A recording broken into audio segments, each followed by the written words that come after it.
You are listening to the Hello Sport Podcast. All right, welcome back to the Hello Sport Podcast. It is the home of unqualified opinion, and it is the home of unwavering bias. Yes, it is. Thank you, Eddie. Here, Monday, back again. I don't want to jump straight into me, but I'm feeling a little bit better, not as sick. Don't know if anyone knew I was sick. For those who watched the DMP, you'd know I was sick. But Daddy's sort of back. A lot of people saw you on the critically acclaimed live stream Thursday nights. Yep. And they were posting memes of like Ferris Bueller's day off and shit. Yes, yeah. What you got to understand, punters, dribblers, is that on a Thursday, we've got the DMP in the morning, the live stream at night, and I have to pick, when sick, I can only do one. And it has to be the live stream. DMP has to make way for the live stream, unfortunately. So I took the DMP off. I was in bed all day. I then worked on myself. I absolutely doofed fucking Armour Force. Oh, you doofed it? I got a medical professional to doof Armour Force up me all day. So it works better up the doot. Yeah, well, it's just quicker. Yeah. It's not better, it's quicker.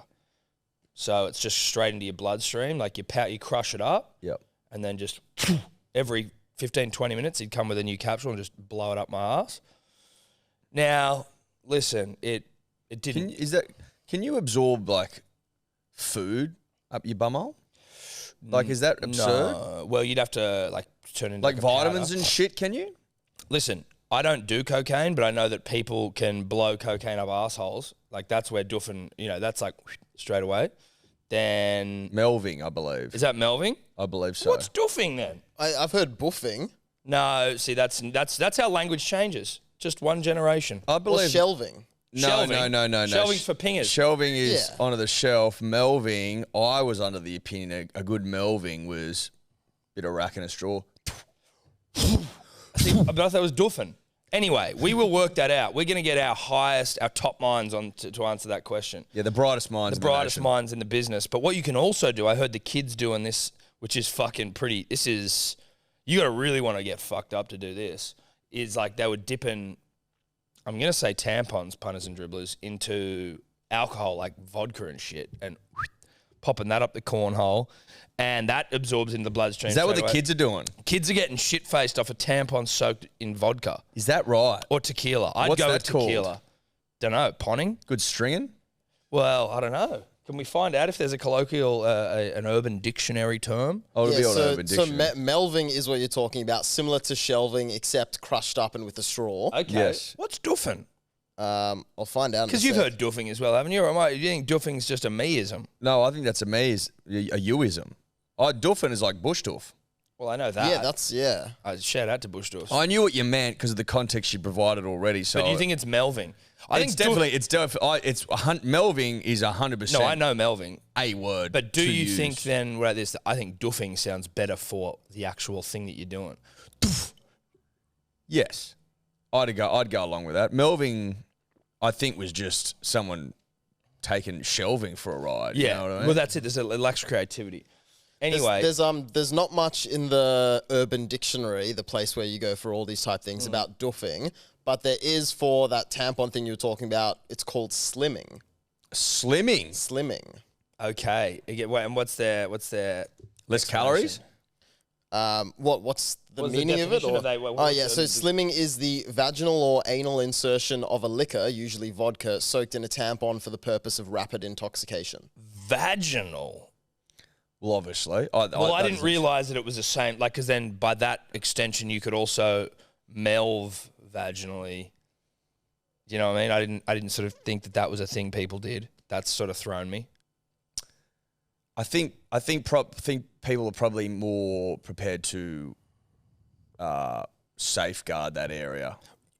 Why would you when you've got door number 2? Well, Yeah. door number 2 is good to go. Door Yeah. number 2 is prepared to do the tough stuff. Well, it's a dirty door. It's a dirty door. Same for dirty things, right? For dirty things. And it was given to us you either believe fucking evolution intelligent God. design. Or Here's intelligent a dirty design. door for you to do Here's dirty a dirty shit. door for dirty things. Yeah. And it's seen some tough winners, right? And a little Melvin's not going to upset the doot. No. Well, that's probably why, again, assuming that an intelligent creator created it, he's gone, now we've got, or she, forgive me, that was very fucking Well, you just said sexist. intelligent creator. No, I said he went. Oh, you're right.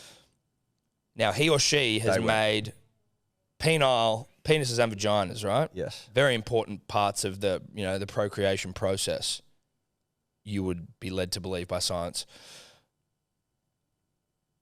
He's gone, I need to create a door number 2 here to make sure these sick puppies don't fuck up the important doors that I've created. Yeah. So if you he's playing the long game, right? Yeah. He's like, eventually, hundreds of thousand years into the future of Homo sapiens, there's going to be people out there dipping tampons into fucking liquor Yeah. and slimming themselves. And I need to give them the option. I need to give him a slimming hole. Yeah. Where to do you slim? Yeah, don't try to slim down your pee hole No, don't slim down your pee hole. or in your vagina. And there was that thing as well where people were like dropping alcohol into their eyes because it's absorbed the fastest through your eyes. Yeah, But that's just for not real sick comfortable. puppies. Yeah. Yeah, That's is. for real sick puppies. I'd rather slim. Listen, if you value your sight, take it downstairs, baby. up Take the it out door. the back, out the door. Again, intelligent designer. Get a spotter. Playing eyes up. I've got a question. Just thought of it. Now, to be quite frank with you, I've seen a tampon, I've never really handled a tampon, and I'm obviously not a used one. I've just a purchased general them. one. Yeah, I've purchased them. But just like one out of the packet, for what reason would I be fucking getting around with them? When they become soaked in vodka, how are you sticking that thing into an asshole? Would it not just mash up like don't they toilet paper? expand? But what I mean is the structural integrity. Can't speak to them. I think they probably. Have they got some rigidity to I them think in the they've got. core? I would assume they've got rigidity to them. Otherwise, you pull it out and it's a hot mess.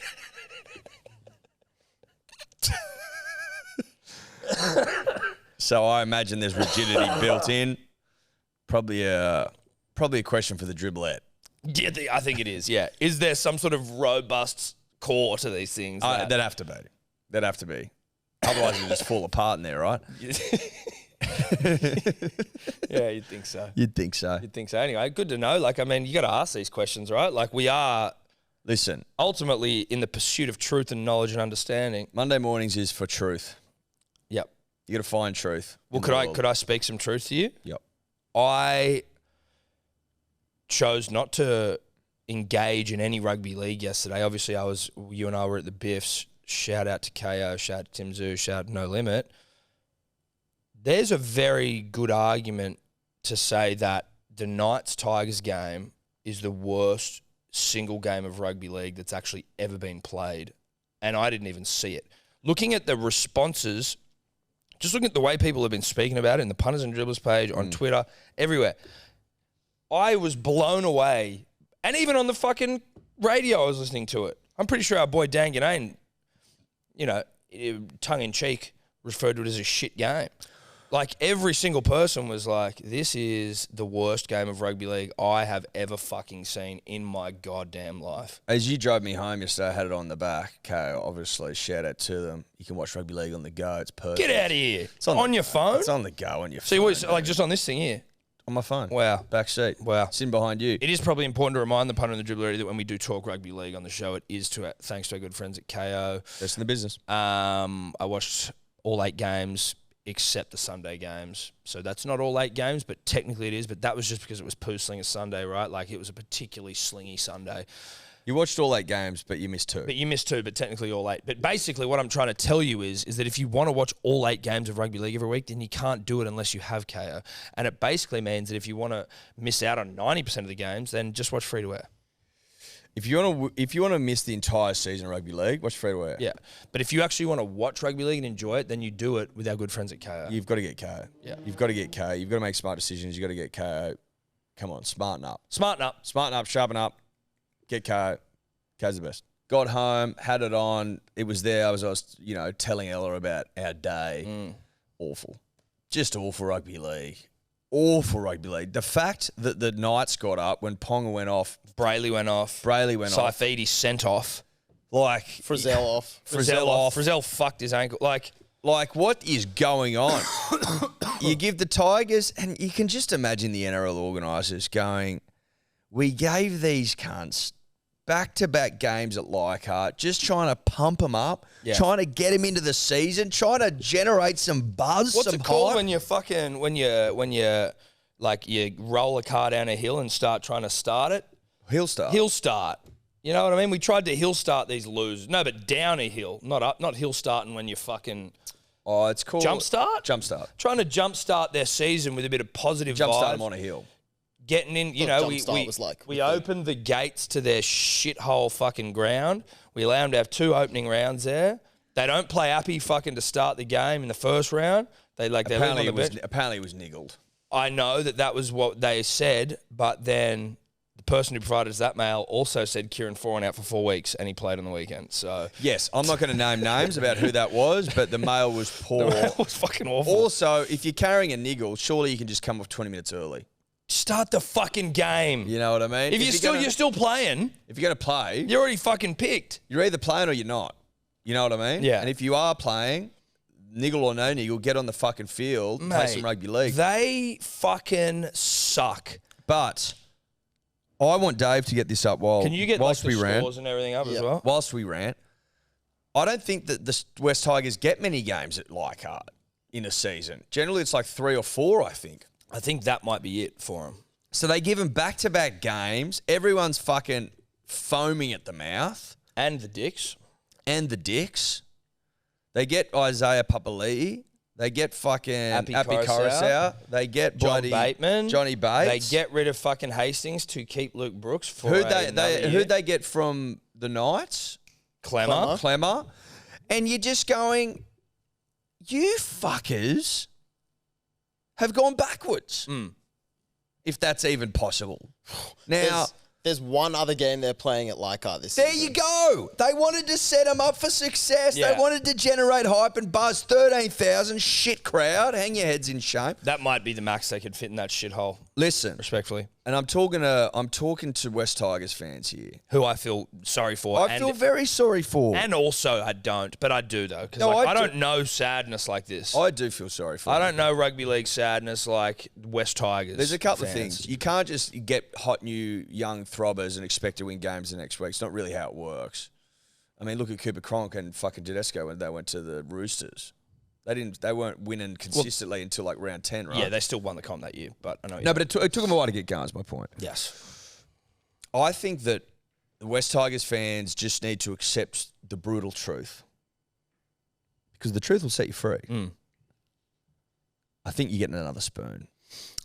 That's one element to the truth we're dealing out here. The other one is that I don't think that you are a club worthy of your position in the NRL.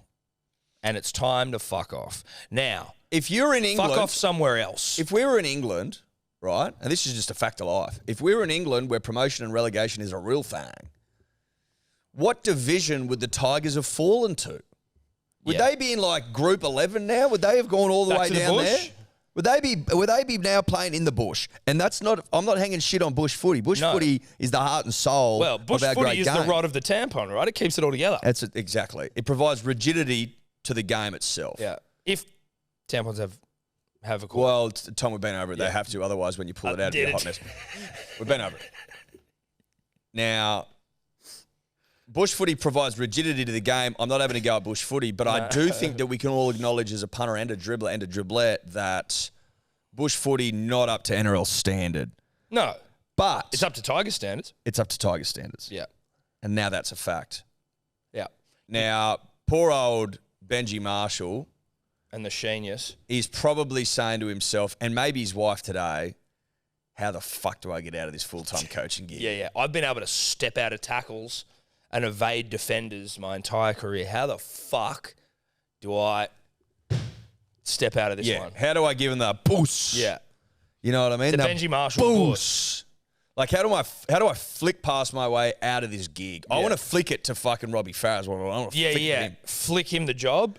Take it. Sidestep fucking Sheenius on the way out. Take it. Or even Paddy Richards. You take it. Anyone else. Who gives a fuck? Just if someone catches the ball, you're good. Not my job anymore. Not my job. I'm out. I was at the time. Got somewhere to be. Time to leave. Time to leave. Now, as said, Ponga defending the fucking front line, not going well. Stats around his concussions, very alarming. He was, I think that's his 6th concussion. Just 4th in the last 10 months, they were saying. But I think he got 2 in 4 games or something at the end of the last season. Get that up for us, Dave, and then 2 in 2 this season. Yeah, so the last it's funny that one. Like, I don't know what happened in the Warriors game. Like, I don't remember even seeing it. But he's like, bruh, I was not fucking concussed. Like, in that game. Now, we all know that you don't trust the concussed, but that last week one seemed like there was maybe something to it where they were being overly protective. I don't know. Feel free to correct me. The one on the fucking weekend was bad technique and didn't look like he got hit that hard, and it was just like dunk, and he was like out. And then on the ground and struggling to get to his feet. Then he has to take a knee. It was not nice to watch. Obviously, thoughts with Kalen. But Knight's got a headache now. Pardon the pun. But pardon the pun. Not intended. Not intended. Not intended, but there it is. It's out there now. He had 3 concussions in 6 weeks last season. So he's had 5 now. 3 plus 2, 5. Well, 4 in the last 10 months, but also 3 in 6 weeks last season. Plus the 2 this season. Yeah. I wonder, like, he's obviously not going to play. I think they're playing Friday. I'm assuming if I was to bet my life on it. Can I bet my life? Is it 6 p.m. on Friday? It is, I don't know. Come on. Surely the Knights aren't getting 6 p.m. Dolphins there Friday. You go. Dolphins, good. Love the fish. He's not going to be playing Friday. No way. And you'd wonder with someone like him, whether you go, we might need to give you a month off. Well, I saw it might have been NRL physio or someone else said like average time out for someone who I think it's their 4th concussion in a year is about 6 weeks. So that's kind of what they're expecting. The thing about it is that they gave him 3 weeks off or 4 weeks off at the end of last season. And you wonder how much... Plus the off season. But they're talking about it as well, like, right? And I did he can't play the remember if World you Cup, just mentioned that. No, he didn't. He took the World Cup there off. There we go. But, like, defending in the front line. That's where the big dicks are running at you. That's where the big knee-slapping cocks are fucking coming at you fast. He has to go back to fullback. But again, though, you're like... And maybe, maybe. But, like, he also suffered all his other concussions at fullback, kind of. A lot of people were saying, and as a very poor tackler myself, I need to preface an appalling tackler almost. I got knocked out tackling someone. To the embarrassment of my father. Shout out to Josh Cohen, who I mention fucking at least every couple of months. To the embarrassment of my father, not a good tackler. So I have to lean on other people's opinions. They're like, this kid can't tackle properly. Like his technique is not good. How do you get to NRL level and not have good tackling technique? I guess because you're just a fucking absolute weapon in attack that you probably get away with it a little bit more maybe. But like you look at someone like Naif Cleary, who everyone is like... Naif can tackle. Naif can fucking tackle. Joey tackle. Thurston not as good. Not as good, which is why Joey's better than Thurston. Sorry. But do you think it's like because he's playing fullback as well, the types of tackles he's making are different? It's not like front in the line. No, you got big back rows running at you, bro. Fuck that. And this one, you're sort of like maybe, you're just cutting people off. Just quickly back to you not being able to tackle and that being, a great disappointment to your father, Chili Boy. How did that manifest? Did he tell you that you were a disappointment, that you couldn't tackle? No, because Dad was a great tackler, so he continued to tell me and my brother. Right. This is how you do it. You got to fucking, He was a great tackler. He wanted to pass that on. He was disappointed it wasn't passed on. Because now does he think this because did he raise pussies or is that sort of I'm too soft. Yeah. It's a softness thing. Yeah. Soft as French butter left out overnight. You know what I mean, dude? Not to get off rugby league for a second and take a turn down the corridor, aptly named French butter left out. I don't think butter should be left in the fridge anymore. Even if it's your Western Star spreadable, it doesn't seem to get too hard. Well, Tom, butter left out under a butter, it's like you need a butter holder. No, you do. I got one the other way in the Highlands. I go, Ella, I've had a fucking gutful of this cold butter. Yeah, I'm getting that cute little button holder, a butter holder. Not a button holder. No. You could probably put buttons in it if you wanted, but it is for butter. It says butter on it. Who's got that many buttons? Sewers. Good point. seamstresses. And that's where my butter lives now. And every time I go to get butter out of my little butter holder, guess what? Soft as butter. Room temperature, baby. Spreads on anything. Like, because if you wanted to butter just bread, right? You can't. You can't with cold butter. It fucks the whole thing up. You're going straight through it, down to the chopping board. Yeah, exactly. The structural integrity of just bread is non-existent, right? It's dog shit. You'd go through sourdough with French butter left in the fucking fridge, mate. There's no way. It can't be done. You would. And, then when you've got your toast and your cold butter, you basically have to just like cut off a big chunk of it and just leave it there. Yeah, let it sit there, let it sit. And then spread it around, which again, like, think about the time wasted in your young life fucking waiting for butter to melt. It's not that. And even still, like, yeah, you let it sit on there and you spread it, it's okay. It's not as good as room temperature, but it's just not. No. It's just not. So anyway, just thought we should probably clear that up. I think that was important to clear up, Tom. I think that was very important to clear up. So the Knights beat the Tigers 14-12. Did you see after the Jackson Hastings was trying to prevent a try, goes high on Tommy Talau. Talau. Can we have footage of that? I want to see how bad it was. He was going to slap the ball away and catches him high. I didn't think there was a whole lot in it. I know that Jackson Hastings has a reputation that has preceded him through the many clubs that he has traversed in his career to date. And when he was younger, and like 1 year at the Tigers, they fuck him off like to keep Luke Brooks. Eagles, he was at the Eagles. He was at Manly tried for to punch a little on bit. Tried to with punch on with DCE. We're here in DCE, got the chockies. Fucking oath, Skip. Yeah, correct. Fucking oath, Skip. Roosters, they fucked him off. Then he went over to England.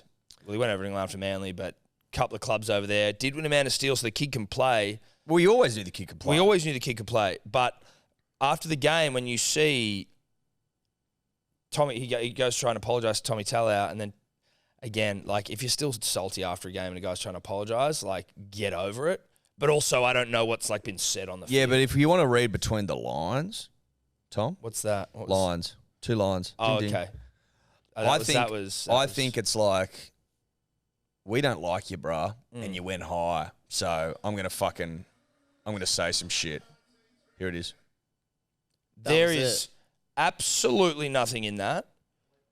No, the front one's better. Yeah, I'm sure. Well, I'm saying come around to the front. That is fucking nothing. Nothing. Again. It's not nothing. Look at this. It's a fucking whack to the mush. Yeah. Yeah, it's a bit of a mush whack. It's a mush whack. It's not nothing, but it's nothing more than a mush whack. It's nothing more than a run-of-the-mill rugby league mush whack. Listen, and I get being pissed off, right? Like, and again, on the field, tempers are flaring. You're in the midst of one of the great poo slingers the game's ever produced. You're frustrated. You're frustrated. You're covered in poo. You're fucking playing against Tyson Gamble responsibly, who's one of the great shit talkers all time. And you're covered in feces. And you're covered in shit. Your club sucks. Your fucking ground sucks. The NRL's trying to jumpstart your season, and you guys aren't doing a goddamn thing about it. I get being frustrated on the field. Post-game, though, and then you see Clemmer fucking always looking for a stink. Oh, Clemmer's looking because he does the press conference and then he goes over to Leo again. To apologise again. And then Clemmer's like, fucking, let's go, cunt. But I'm like, again, in the absence of any more information we're operating off or we're operating on, if he's going over to apologise afterwards, like, fucking let it go. It was a mushwhack. You're playing rugby league, But cunt. I think, Tom, you're answering your own question, mate. As far as I'm concerned, is that it was a fucking black and white mushwhack. And I think that the reaction speaks volumes here. I think they go, we don't give a fuck if it was a mushwhack. We don't like you. Yeah. That's what I'm seeing. Yeah. I could be incorrect, but the power of deduction. Because they used to be teammates. Exactly.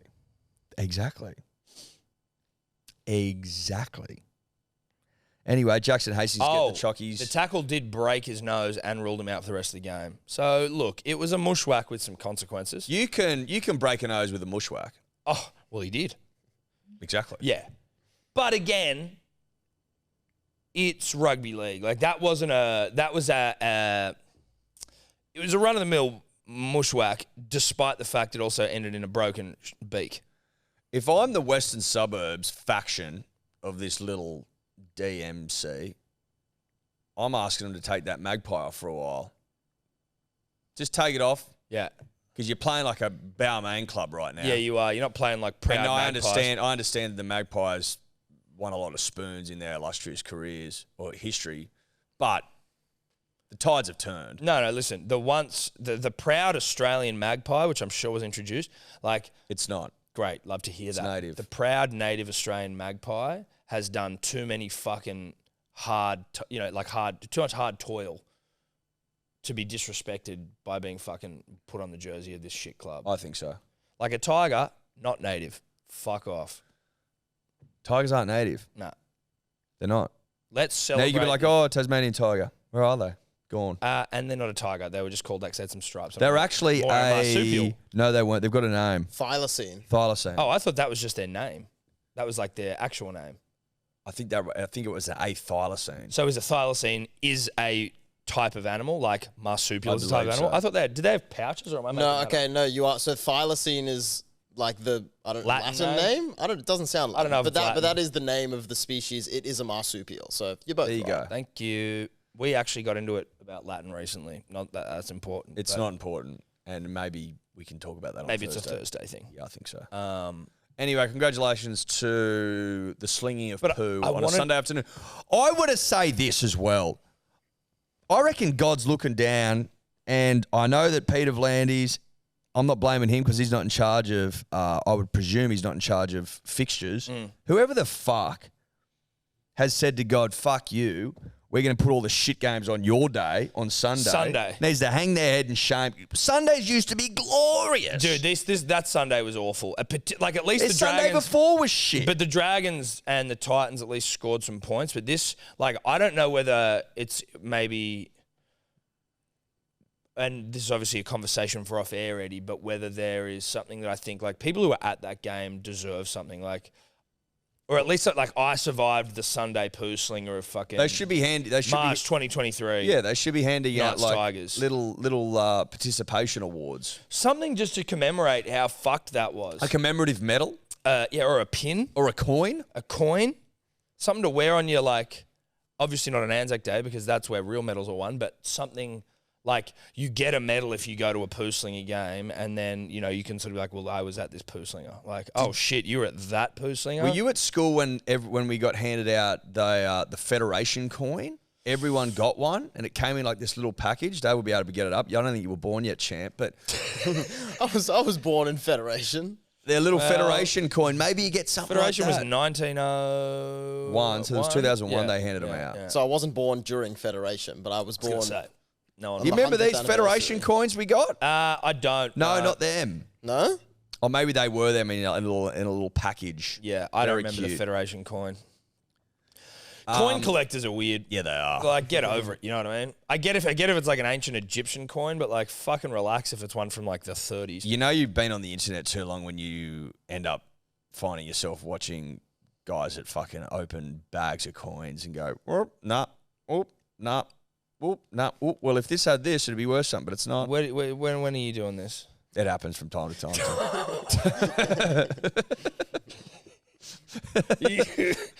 You reach the literal bottom of the internet Yeah, barrel I've when been you down start looking at guys opening bags Listen. of coins. It's like the flat earth. I've been to the end of the earth. No, you haven't. I've been to the bottom of the internet, and that's where coin collectors are. That's the bottom. You're watching them like Open coins. the equivalent from of the like bank. breaking cards or whatever. It's like you're watching dudes just. They open up like, oh, I've got some 20-cent coins here. Oh, this would be rare if it was from 1975, but it's not. Oh, no. Oh, no. Fuck me. I found a coin in our backyard in Barrel once, and I was like, fucking holy shit, this is mad. And then you soaked it. I can't remember if my mum, my dad, they were like, because you couldn't see shit, you soaked it in tomato sauce and like water, and then it just came up brand new. That's not a good ad for tomato sauce, is it? Probably not. I mean, fucking put teeth in Coke and they fucking disappear in like 15 Yeah, minutes. and livers so and shit. Yeah. I think you can get rid of a whole body in Coke, can't you? probably. I think that's how they do it. That's alleged, not an ad for Coke. But it was like a penny from the 1920s, and I was like, even as a kid, I'm like, lame. I was hoping. What did you think it was? I was a Like kid. fucking pirate gold or something? I don't know what I thought. I was fucking tiny, so I was just excited about. But also, like 1920, give me like an 1800s coin, I'd be fucking up and about. You know what I mean? Like it was still the 19s, so I was like, oh, this is the same century. Fuck this shit. But coin collecting nerds, bottom of the barrel internet fucking geeks, Dwellers. they'd probably get a stiffy for it. That might have been a really rare fucking penny. Could have been. There are some coins that are very expensive. Which is stupid and bizarre. Isn't it? Most expensive Australian coin. This is the last time we are at the bottom of the internet here, guys. The Mariana Trench. Dave spelled Australian wrong, and that's okay. That's all right. Most valuable Australian coins. Rare Aussie coin sells for $60,000. Dude, imagine if I saw my 1920s Rare penny, Aussie I'd coin kill sells for myself. $60,000 in October 2022. A 1930s Australian penny, $60,000, Tom. Damn, I had a 20s penny. A 20 penny. Mate. So yours is worth more than that? No, they're saying the 30s was a... Don't tell me 1920s penny is good. I don't remember having a king on it. Oh, so this was a special one because the coin was actually never meant to be minted, but something happened and there was an accidental minting. So there was only 1,500 put into circulation. So they're pretty rare. Coins. Yours could have just been a run-of-the-mill 20s. I think it probably was, dude. Shout out to coins generally. They will be something that very much date us to our children and future generations because no one's using money anymore, bro. Certainly not coins. And even cash is Like, barely... if you are still carrying coins on your person, you need to have a long, hard look at yourself. The podcast this week, as always, Punters and Dribblers, brought to you by our good friends at Ned's. Another great weekend of punting and dribbling for you and I, Eddie. Not for you. Well, I did pick Tim Zoo round That's 9 true. to 12. That's true. So it turned that You're turned my rugby weekend league around. betting, though. Hey, listen, it's early days. Everyone's like, if you're picking them early, you're not picking them late. That's true. I've It is always true. said it. You've always said it. We've always said it. And I'm not picking them early, which is fucking that should scream alarm bells for everyone else on about even. Especially Sebo, because he's picking them early. Yeah, he won't be. So he won't be picking them No, late. he won't be picking them late. But when we do pick them, we pick them with Neds. That's for damn sure. That's the only place I do my picking. Correct. With Neds. With Neds. If I'm out there looking to pick winners, try scorers, total points, lines, even ponies, poochers. There are a couple of things, it's like only a few certainties in life, like deaths, taxes, and mine is death, taxes, and Dom Young and Katoni Staggs scoring when I'm not tipping him. Those are the certainties in life. They're your certainties. Yes. And Will Penasini not going over. Well, I when got stood up tip by him. Will Penasini. I wanted to date him officially. I took him out for a nice, beautiful steak, but he didn't show up. It was traumatic. Left you waiting. Did you eat dinner? I ate By yourself? I ate both meals. You ordered for him? Yep. Well, that's a little bit toxic. Well, because he hadn't arrived, and I'm like, well, But you don't order someone's food for him. That's toxic, dude. Sure. That's probably why he probably showed up and saw a meal there and went, I'm not dating this guy. Yeah, I'm like Cal in Titanic when he orders Yeah. the lamb with very little mint sauce. Yeah. For him and Rose to Whitby Kator. Yeah. Which My she old, didn't man, like. my old man does it to me all the time. We go and he's like, you just want that, don't you? And I go, how about you stop ordering for me, Pops? So, I'm just To saying. be the master of your own domain with Neds. That's what it. we're saying in a roundabout way. Makes sense? Does. Go to the Neds app, download the Neds app, go to the Neds website. The world's your oyster. Obviously, gamble responsibly, punters and dribblers. The number to call if you're having any issues, 1-800-858-858.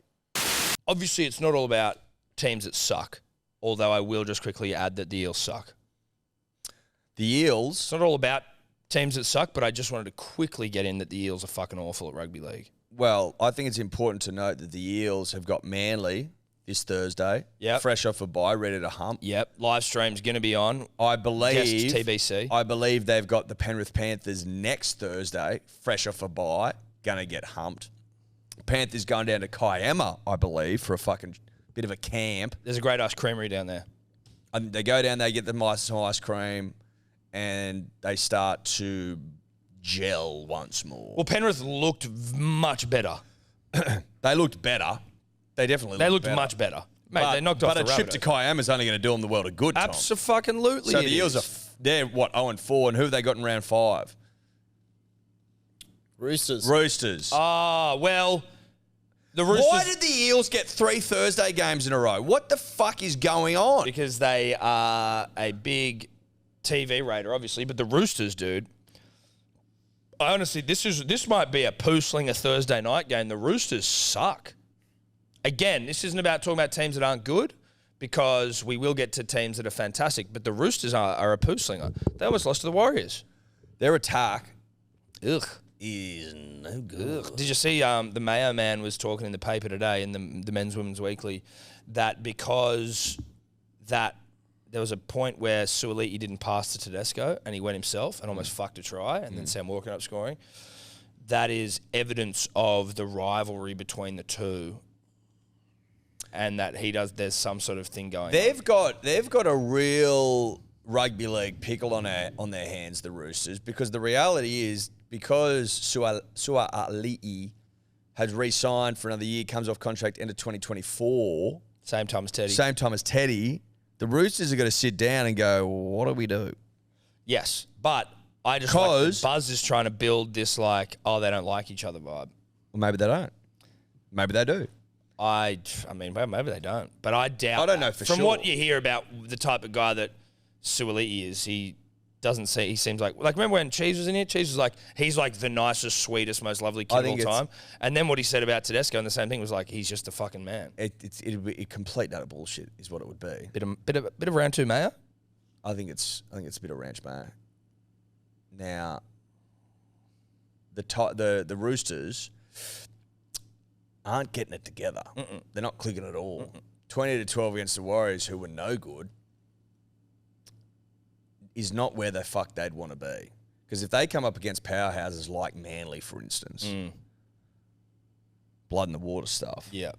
Much like that game that we played in the trial where we won the 100K as much as you win for a minor premier. Yeah. We won the minor premiership. Yes, that's exactly right. Now, a lot of people saying heaps of injuries. Fuck, we've got so many injuries, blah, blah, blah, blah, blah. Listen, the sides that you roll, get up the side they rolled out on the weekend and let's see how awful this side is. Tedesco, Tupou, Suoliti, Manu, Jackson Paulo, Luke Keary, Sam Walker. Oh, fuck, how awful. What an awful side. So just go back up quickly, Dave, to the top, please. Tedesco, international and Australian captain, Origin player. Tupou, Origin international. Daniel Tupou going to be like one of the top try scorers of all time by the time he finishes his career. Was in the blue side last year. Suoliti, international, was also asked to play for Australia, turned it down, will play for New South Wales. Joseph Manu, maybe a golden boot winner and an international premiership winner. Jackson Paulo played in the grand final. Did he with the Rabbitohs? Don't know. Luke Keary. Won a comp. Won 3 comps. Souths and the Roosters. 3 comps. Played Origin. Sam Walker, the next big thing. Lindsay Collins played against Michael Jordan for the Monstars. Lost on the buzzer. But put up a huge effort. And also has played for Australia. And Origin. Origin. Brandon Smith. Won a comp, played for New Zealand. Now, this is where it starts to get a little bit okay. Fletcher Baker. Butcher Baker, candlestick maker. Is there a candlestick maker there? I can't see one. Fletcher Baker, the candlestick maker? No, but there's butchers and there's bakers. There's no is there a candlestick maker? No, there isn't. Now, this is where it starts to be like, okay, this is a who's who of who the fuck he used. No, not respect. Not really. Well, no, they got the Butcher butchers. and that Butcher are fucking pretty well known. No, they are, but they are a rung below. Like, they are much more similar to the Warriors opposition, right? Man for man. I'm not going to try and pronounce his name because I don't know how to say it, but White is his last name. Don't know him. Jake Turpin, Drew Hutchison, Terrell May, Ben Thomas was one where I'm like, I've never seen you before. Ben Thomas doesn't even have a photo, nor does he even have a link, a silhouette. He doesn't have a link. I can't click on his name. But you could click on Terrell May, could you? Yeah. Yeah, Ben Thomas looked like someone you will never see again. No disrespect. But it was like there was a drop ball he did at one point, and I was like, who the fuck? I really Conor McGregor'd it. I was like, who the fuck is that guy? Who the fuck is that guy? Corey Allen had to go. No, he didn't. That was the Knights game. Look, listen, all we're saying is there's a couple of who the fuck are yous in there. No disrespect to Ben Thomas may never play in first grade again. But everyone else, pretty handy. They've got enough there to not be poo slingers, right? But then they do have, obviously, our mate Angus Crichton out. They've got fucking Victor Radley out. Well, Cheese went off like halfway through that game as well. Huh? Cheese went off pretty early into the game as well. Although I didn't think Cheese could go off technically. I think Cheese got better as an age. I think Cheese goes off eventually. Well, isn't that what blue cheese is? No, but if you open a cheese and leave it in the fridge, like if you leave a cheese out for too long, it'll go. There are some cheeses it'll go that off. turn. Yeah, okay, it'll turn. Fair point. All I'm saying is Love a the lot of Roosters. excuses. Hate the Roosters. So many excuses out of Roosters fans. Yeah. Like way too many. Well, because the thing is as well with Roosters fans, most of them, like the Roosters players know about rugby league and they understand the game of rugby league. Roosters fans generally don't know much about shit. You know what I mean? Just to put it, if I can put it eloquently, they don't know shit about fuck. Yep. Like what I heard at nauseum last week after the Roosters lost is we didn't have Joey Manu. We had him this week. And you beat the Warriors by 8 points. Yeah. In a fucking poo slinger. Yeah. You guys. So you tell me, what's the problem now? Oh, you don't have Wairea Hargraves. He's like fucking old as bloody Methuselah. Is that the problem now? Because when he comes back and plays limited minutes, like, is he the reason that you're not winning? Now, they bought Nathan Brown, apparently. They did.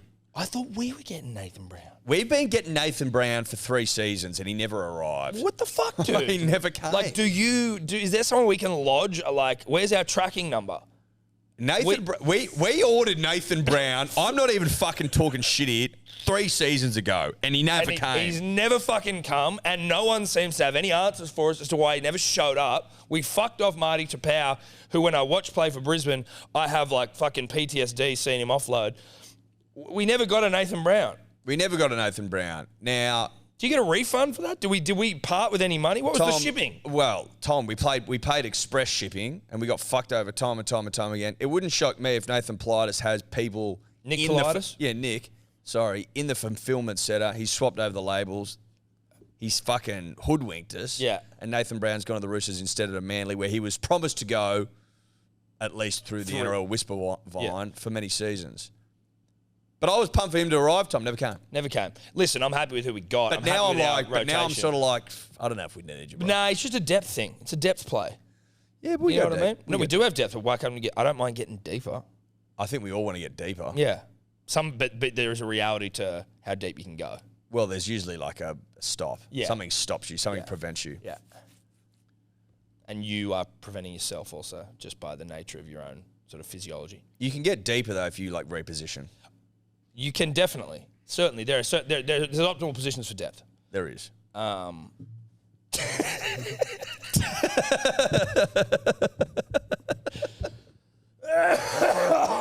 sorry. Just to confirm, I did get checked for COVID, and it's not COVID.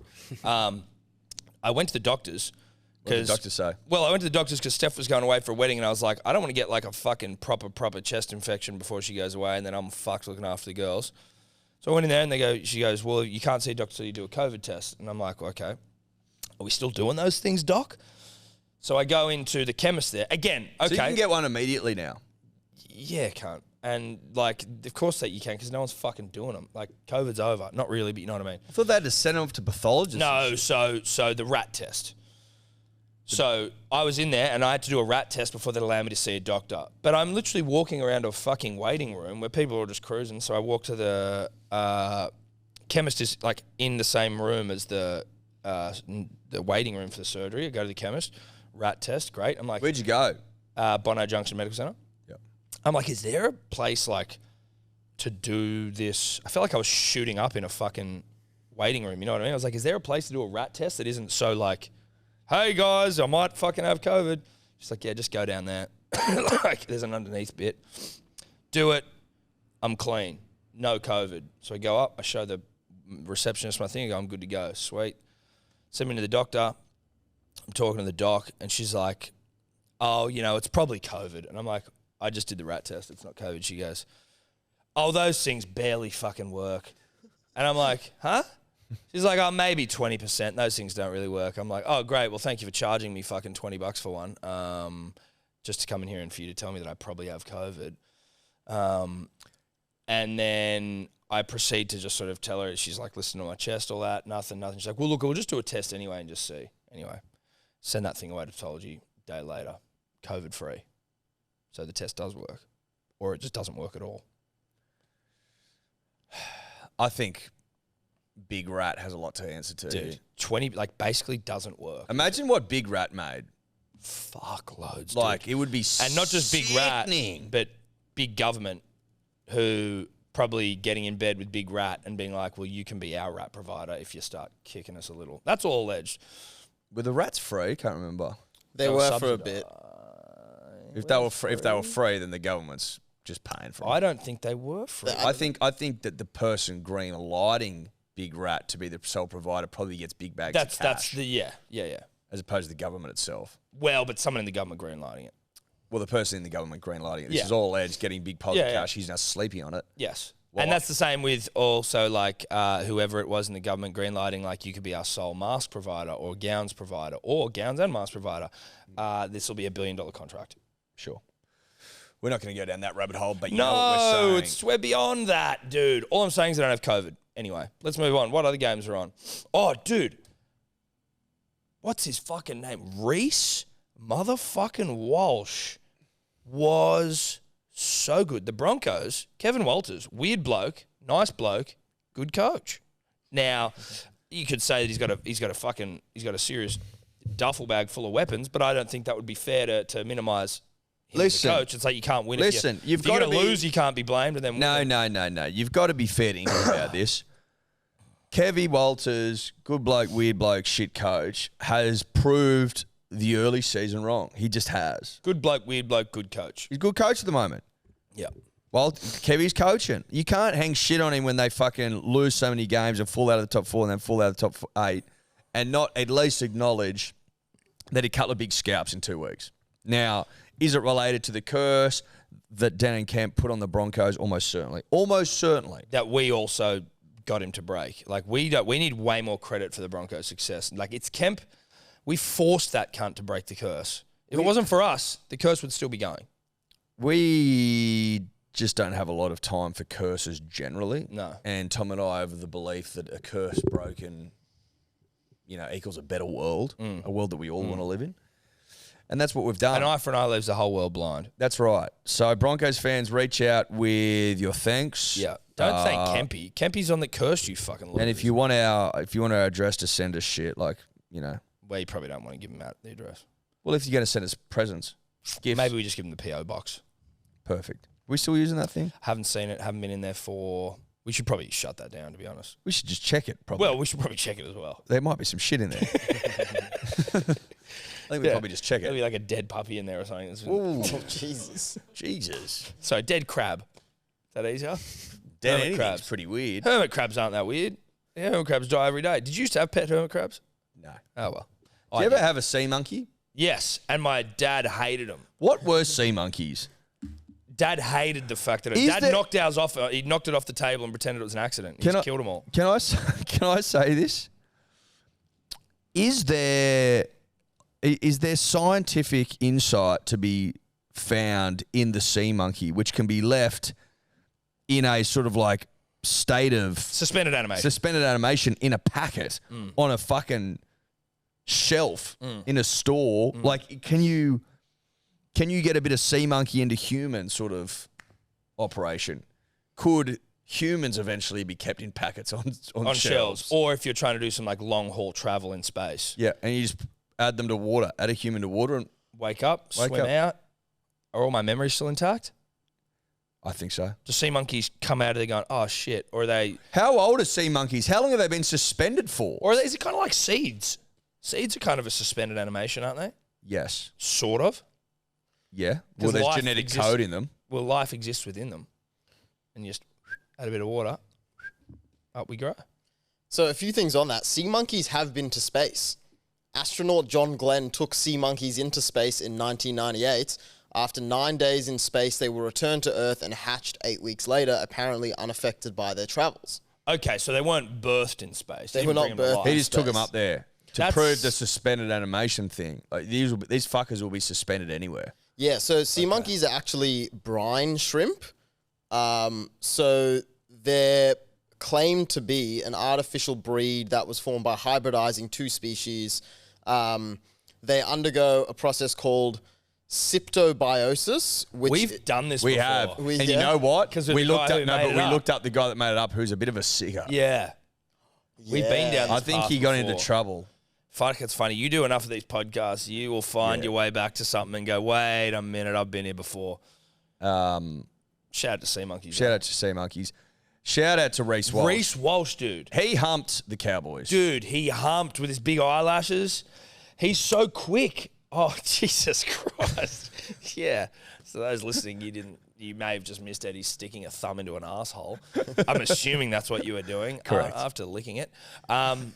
He was... We did. That's what he did. No, he did. He thumbed some butts. Butts, bro. What do you want me to do?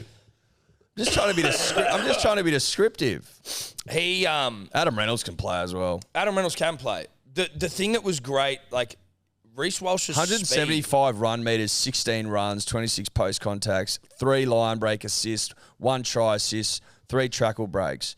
It's funny because try assists, I know the try assist is like the last pass or the kick, but he was kind of instrumental in every fucking try. Like, when he was getting it out the back of shape, if I can talk someone who would know. No, you can. You can. I love shape. I love shape, dude. When he was getting, and I like now, just if I just start dropping it into conversations like this, yes, I'm gonna immediately sound smarter. Well, you do sound smarter. So out the back of shape, he's shape, incredible. Well, when he was getting the ball out the back of shape, Eddie, he would turn on the gas because the shape was so great. Well, the shape, but he was turning on the gas to bring in the outside defender, to commit the outside defenders. That's right. Before changing up what he was doing, right? Like going from running as quick as you can, which is tuck the ball under the arm out the back of shape and just fucking go for it. Well, I think you're referring to the pinning back of the ears. Pinning back of the ears, right? Ears pinned, arm tucked, yes, out the back of shape, starts to pin. Yep. Then if you pin out the back of shape, look the fuck out. Commit defenders, but then have the wherewithal, the nous, the skill to then quickly change what you're doing. And it's like, just give these fucking balls, cut out balls to the wingers. Corey Oates out the back. He puts a grubber in. Yeah. Ezra Mam, wham, bam. Like, mate. Thank you, ma'am. Yeah. Like, that is what God intended. Pin the ears back out the back of shape and then give seeds of fucking doom. Yeah. That's it, baby. Seeds of doom, dude. Seeds of doom. The other one, the one I'm assuming is his try assist, where I don't know if this was out the back of shape or if he was just in the attacking line, but it was on the right side. Sure. And he's got the ball, steps out, steps back in, bit of a pin. Just a mini pin. Zzz, back ball in front of him. Grub up. Yep. Don't underestimate the importance of a mini pin. Yeah. Because it's just a mini pin is essentially just it's explosive. It's explosiveness. It's explosive short movements. That's right. I think, and listen, you're going off early, but I'm going to say it. Cowboys don't make the top 4. Put a line through them. Wow. I'm saying that's big. I'm not there with you. That's Edward's hot take. I'm not there with you for that. That's my hot take. I'm not there with you for that. That's okay. You don't have to be. Don't think they make the 4. You don't think they make the 4? The top 4. No, I don't. I think that's too early. I don't know. It's too early that's all right. to say. That's okay. But I think the fucking Broncos could. Until they don't. Well, until they don't, obviously. You know what I mean? But like they've that got was a very, Kerr's base. They're looking really good. Bro, they've got a very good side. Very good side. Can you just go to their team? Like, if we just look at their team. Stacked. Reece Walsh, Corey Oates, obviously he's out for a little while with a fucked up face. Tony Staggs, who obviously I didn't bet on, and then he scores. Herbie Farnworth. Now, Herbie's a dish. Herbie is a dish, and he's never thrown a ball. He's never passed to his winger in the history of his career. No, that's fine. But the kid can play rugby league. Selwyn Cobbo. Ezra Mam, dude, he's good. Yes, he is. Reynolds, obviously. Corey Jensen, Billy Walters. Skip needs to be on the park this season for him to go deep. Yes, of course. Payne Haas, Kurt Capewell, Jordan Ricky. Pat Carrigan's fucking good. Corey Pakes. And then, Flegler, Tapau, PTSD. The Broncos, early doors, and obviously, like, my position on the DMP has led me in previous seasons just to sort of fucking hate the Broncos and want them to go shit. But this is a real case for me right now where I really like all the players in the Broncos team, and I like Kevy Walters, and I like the narrative of a good bloke, weird bloke, shit coach becoming a good bloke, weird bloke, good coach. It's a nice narrative. I like the Broncos. It's almost like an inspiring sports movie. Yeah. Becoming a good bloke, weird. Oh no, the movie's called Good Bloke, Weird Bloke, Shit Coach, and then shit is scratched out and it's good says underneath. Good coach, yeah. And Robin Williams probably would have been the coach. Robbie Williams would have been the coach. Yeah. May he rest in peace. May he rest in peace. Not Robbie Williams, he's the singer, but Robin Williams. Robin Williams, who looks a bit like my old man, or did. Yeah, I can see that. I can get some photos up for you. No, I can Damn, they see look that. pretty similar. I can see that. Robin Williams, he probably would have won an Oscar, and it would have been about their story to losing a prelim. Yes, no, it would have been. But he becomes a good bloke, weird bloke, good coach. Yes. Because he made a prelim. And at the end, they're like, you know what? You aren't that shit after all. And then they all hug. Yeah. And then that's and they That's go. it. No, that's the end. They lose the prelim. And then it's like they do that, like, you know, that music that's always at the end where they go through and they sort of like what they're up freeze. to now. Yeah, what they're up to now. Yeah. Never coached again. Yeah.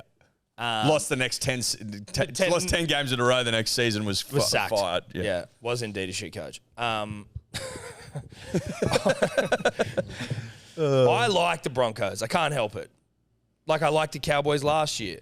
I like the Broncos this year. It is what it is, baby. Jeremiah Nano can play. We all knew that. Yeah, we knew that. Nano can play. Sue me. Sue me, baby. I tell you what, if you haven't heard Guru going down on Hopgood this week, it's good. Oh, has he gone down on him? Oh, fuck yeah. Get Hopgood stats up, though, dude. They lost, but fuck me. Is it basically just like 15 minutes of... Yeah, it's... And it's like, that's all due respect to Guru. No, love Guru. Guru dude. just Guru loves... likes going down on Yamain.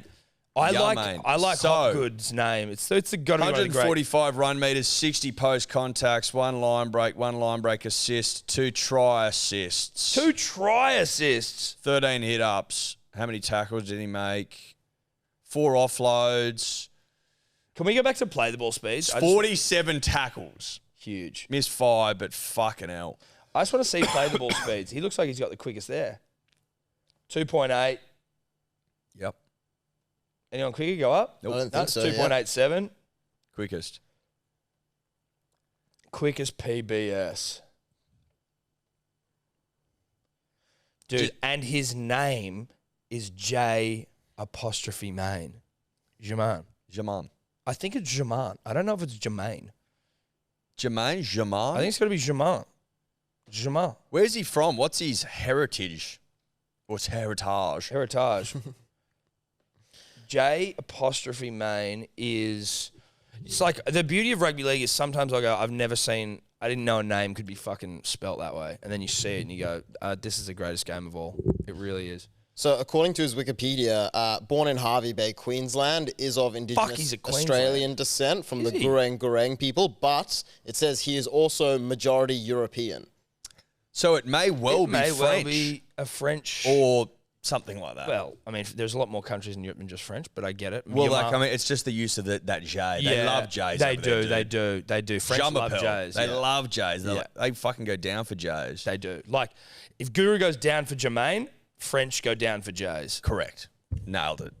We've already talked about the Eels. They'll lose 5 in a row. Yeah, fuck the Eels. Well, they'll be 0-4 going into the Pooch on a Thursday night game against the Roosters, who are awful. Shout out to the Sharks. Get a brave win without Nico Hines. Can't wait to see him again. Can't wait to go down on Nico again. I'd go down on Nico. Nico, the hottest in the game. We will, I guess, quickly just fucking that racist slur at Trell, which was awful. Fucking hell. That was fucking awful. I do agree that was it a kid? Was it a 15-year-old? Yeah. I do agree that a 15-year-old does not deserve a life ban for that, though. That's all I'd say. And Nico came out and was like, he should come to Indigenous camp next year. Like, that's how you teach someone. If you just fucking ban them, I don't think there's a lesson learned, but it's not. They need to be fucking educated. Yeah, re-educated. and 15's young, dude. I heard their parents need to fucking. I heard talk on about radio they were like, and Dave, you'll probably like this. Like apparently, Dominic you listen Perrottet, to Lefty Hour or something.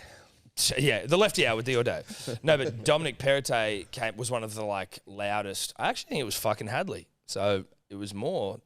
Well, that was not Lefty Hour. The less than Lefty Hour. Opposite of Lefty Hour.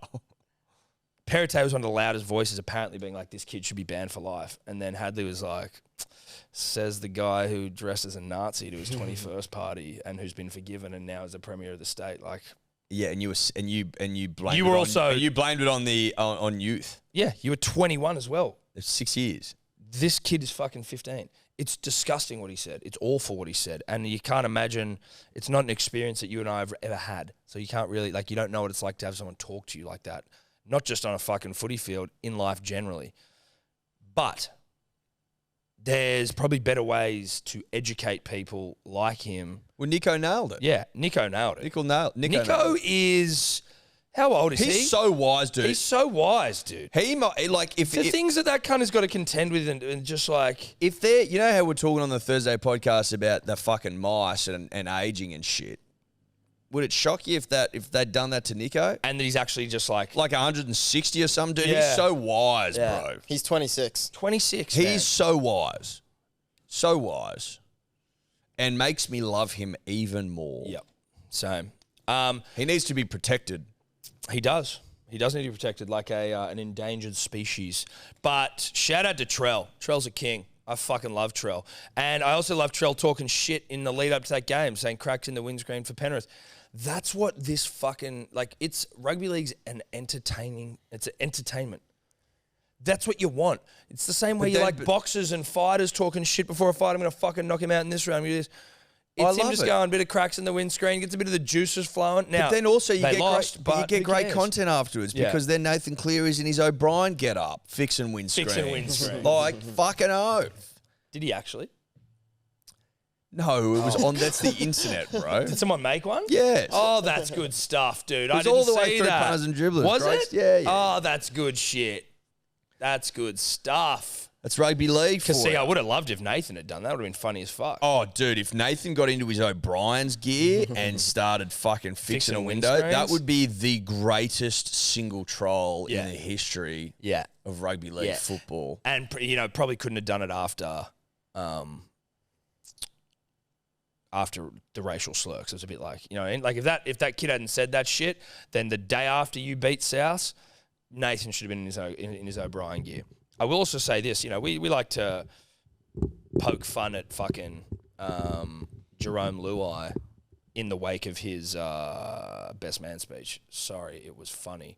But the try he set up... He was good. He was very good on Thursday.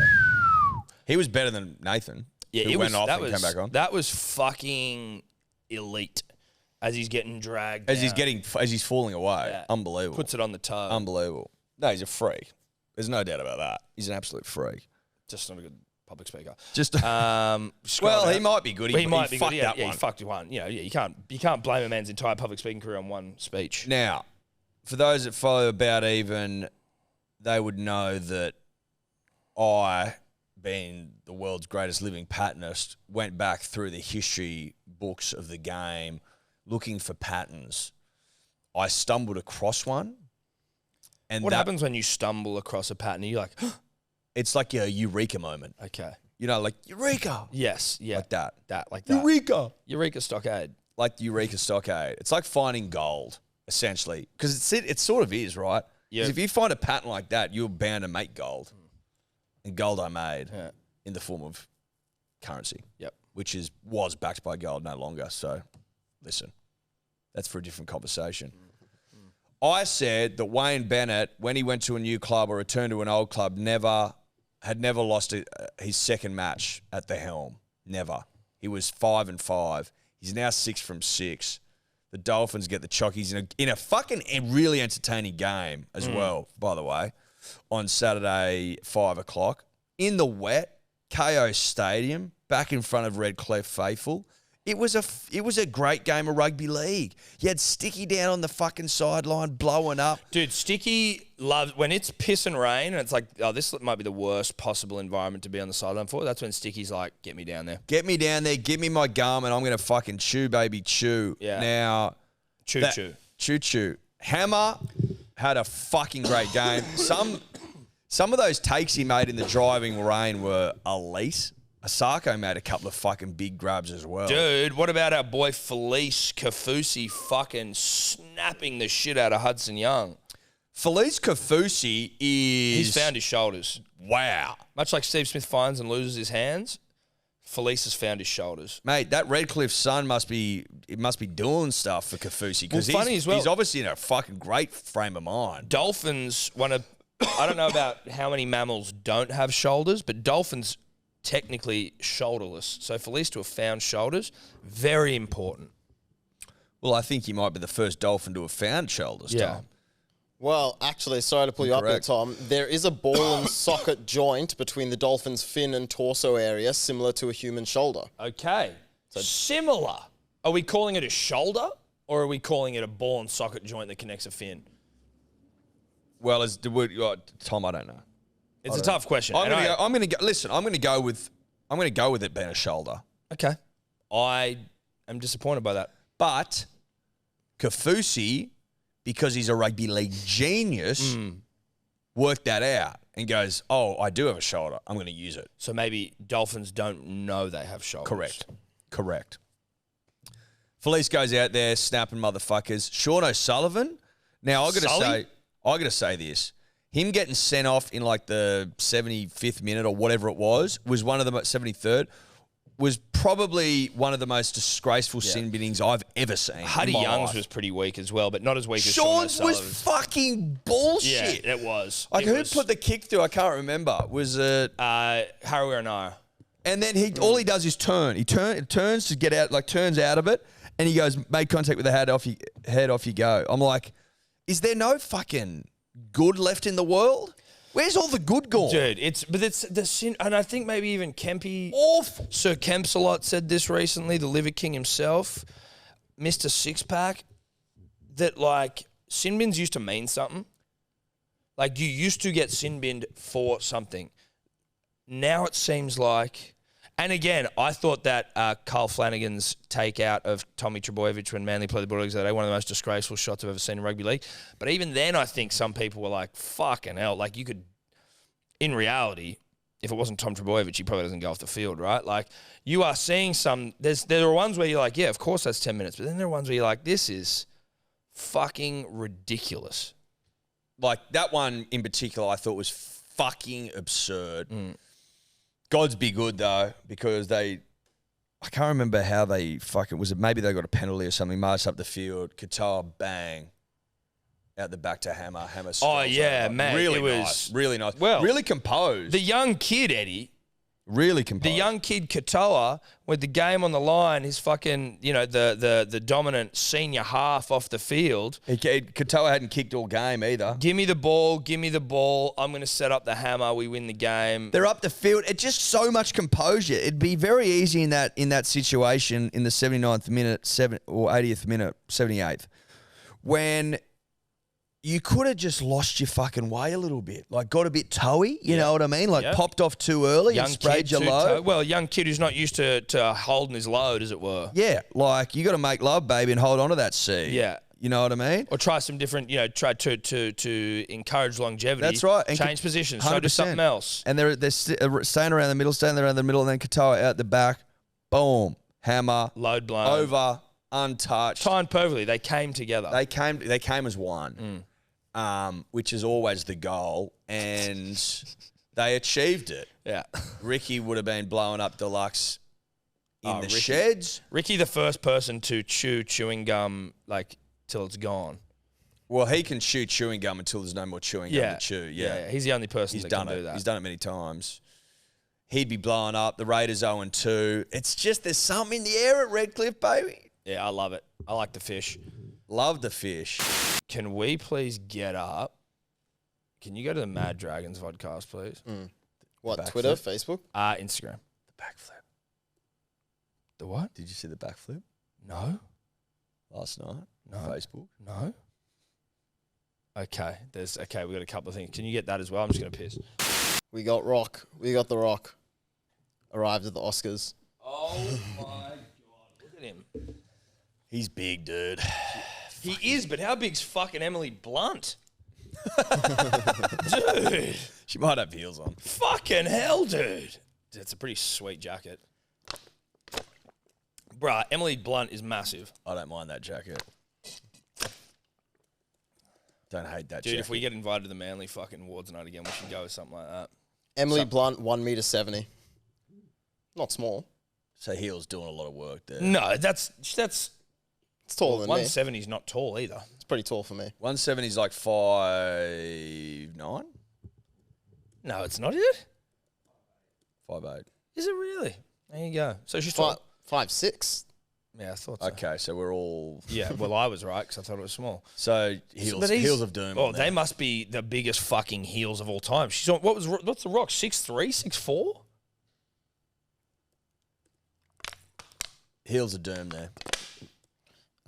The Rock is 6'5". Bro! Damn. They might be the biggest heels of all time. Yeah, and she's got the dress that hides it. Can't see them. Now, the Mad Dragons Vodcast. So, what I want... Content machine. Okay, the content king that is the Mad Dragons Vodcast. Now, obviously, the Dragons did get a win over the Titans. Pause this. Pause it. Get the volume up. The intro, I have only seen the Instagram version because this is obviously his rev up for the game.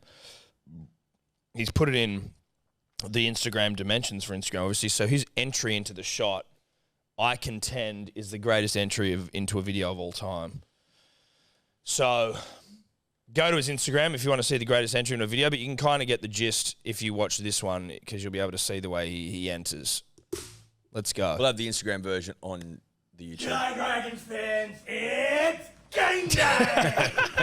Yes, it has been a long wait. The last game of round 2, and I am bursting at the seams to atone for our last game against the South Sydney Rabbitohs, the Charity Shield. That wasn't good enough. Today we put up a better show. We are the St. Good Boys. We have a game today. We are the boys you know of. We'll show the Titans how to play. Oh my God. No matter where you've been, the red and white you'll see. Dragons, dragons, dragons, dragons, dragons, dragons, dragons, dragons, dragons. Come on, Dragons fans! Fire up! Yes! Look at him, dude. Dude, if that doesn't get you up and about, nothing will. Bro, he's put that music in, obviously, as well, post, right? That's great. It's fucking amazing, and that it's out of time a little bit, and it's just like, it's Perfect. It's perfect. Why the fuck isn't this cunt invited to... I know he lives in Western Australia. He should really be moving to fuck... Go to his other video. Yeah, see, this is the one that I haven't seen.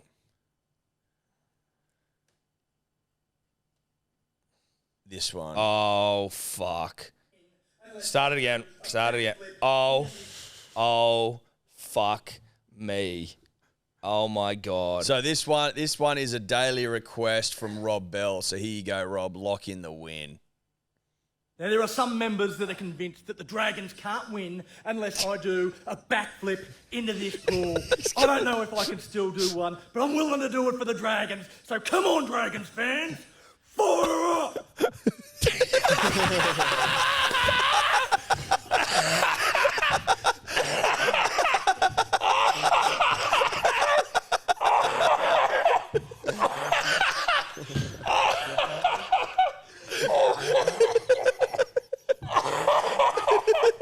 I'm dying.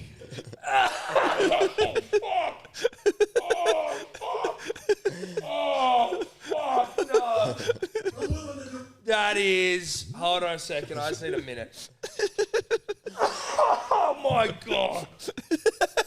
Oh, my God, bro. That is the best. That's the best thing he's ever done. Yeah, easy. Multiple camera angles. Slow-mo. He's fucking gut. Oh, it's good. Oh, bro, can we please play that one more time? I'm so good. sorry. I was dying. That's so Now, there are some members that are convinced that the Dragons can't win unless I do a backflip into this pool. I don't know if I can still do one, but I'm willing to do it for the Dragons. So come on, Dragons fans. Fire up!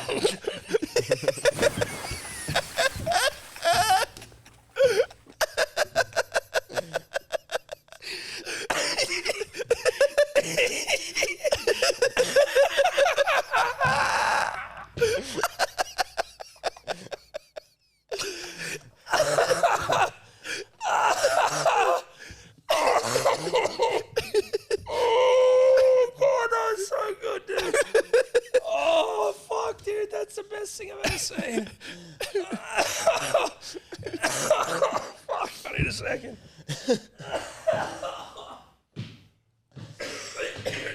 Jesus. You starting to get it as well, Eddie. It's you know what? Coughs are contagious, like yawns. Oh, it's good. Holy shit, dude, I'm sweaty. Oh. That guy is the king. That guy's the king. That guy. The multiple shots is what make The it. multiple angles, the slow-mo. I'm sorry, everyone. I'm sorry. Holy shit, dude. I'm sorry. That was and is. Can we need to put that on the Instagram. Or maybe we got to just download it. I just want to have it. Yeah, he didn't put it on his Insta. It was only on Facebook. he's But I an think it idiot. needs to go on our Insta. Yeah, it's gone. And I say idiot. I don't mean that. I just mean you should have that on your Instagram right now, MDV. Dude, what are the comments on there? Close enough, mate. Didn't get above gut height. Looks like some comforting living of plenty. What? Looks like some comforting living of plenty of comfy food, Donny lol. Yeah, well, that guy really nailed his comment, didn't he? Oh, God. Is that his mum? Oh, his That's mum commented. Son, time to look at yourself. Look up. So, son, fire up. No more eating candy cakes. Shame of your backflip, mum. Wrecked, mum. Wrecked. Wrecked. Dude. Yeah, show us your backflip, mum. Good win from the Dragons, and it's all off the back of that. Dude, that cunt backflipped his way to a win. 100%.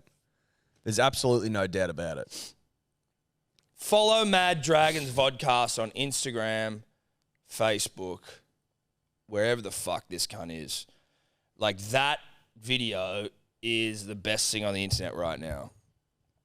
I want to watch a Dragons game with him. Like, is there any... I want to see footage of him when the Dragons are losing. I want to see how that, like, what happens to him. Because if it's what I hope it is, I need that man in my life when the Dragons are losing. Like, I need to Be around that energy. I'd have to be around. What's it, first dude. game, first win? An hour and 5. Yeah, I think he does kind of like live stream wrap up. podcast. 15 things. hours ago. Just get to it. Let's Get to put it. your shirt back on. What's that video? That's that one. that's Oh, that that's one. that one. Do you want to watch the hour-long one? It's all right. We can watch it We later. can watch it later. We can once we're done here. I just need to take what? Can we watch the backflip one more time, please? You wanna watch it one I more want to time? watch it one more time. Okay. Is that all right? That's all right. Now, there are some members that are convinced that the Dragons can't win unless I do a backflip into this pool. I don't know if I can still do one, but I'm willing to do it for the Dragons. So come on, Dragons fans. Fire up!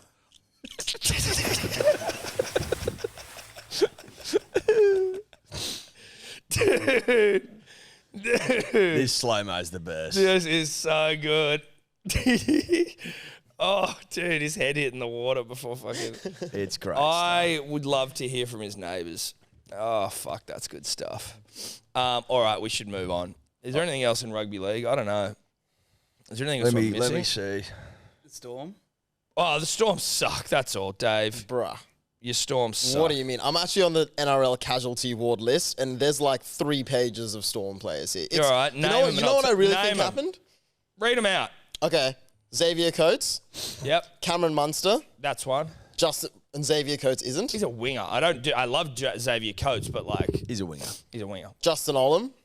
Yeah. Yep. And then we've got 2 of our reserve outside backs, Eremea and George Jennings. No. But they're reserved, so. Well, they would have been there instead of Olam, but they're not. And that's why we had young Tornapea get sin-binned, and then he did He get didn't, have, sin-binned. he didn't have a great game. No, did he did not have a great game. I like him. Good dude. Then now we've got Tui Kamikamica, who would have been a starting second rower. Nelson's just been ruled out 6 to 8 weeks. Well, so He's he been played, our though, best in the player. game. He Played. played some of the game. Tarek Sims, one of our big name signings. I was wondering where Tarek was. Yeah, still out. Eisenhuth, again, another regular from last year. Tepai Maroa would have been in the second row as well. And, of course, Ryan Pappenhausen. Fuck, they do have some injuries. You know what that doesn't change though? In fact, they got lost. Yep. They got pumped. They lost. Yeah. Do you think there's maybe a part of it that when, unfortunately, I may have contributed to this, buying that 5 kilogram liver, when you you all consumed the liver. And you didn't eat any? I didn't eat any. You got rid of the curse on the Broncos. We were watching a Storm game. Dave cursed the Storm. But not eating it. I can see that. I can see how that's possible. I'm not going to help you uncurse him, that's for sure. No, absolutely not. But you do sound cursed. If there's a way you think Dave can break the curse, though, I'm happy to hear what the punter and the dribbler thinks. I'm all ears. All ears. But the Storm, first home game of the year against what everyone thought was a horseshit team in the Dogs. Obviously, they're clearly not. First home game of the year, and you get fucking pumped, dude. I do have another bone to pick with the Storm as an organisation, which is rare. Was it 26-0? 26. Something like that. It was, I think, it might have been 26-0.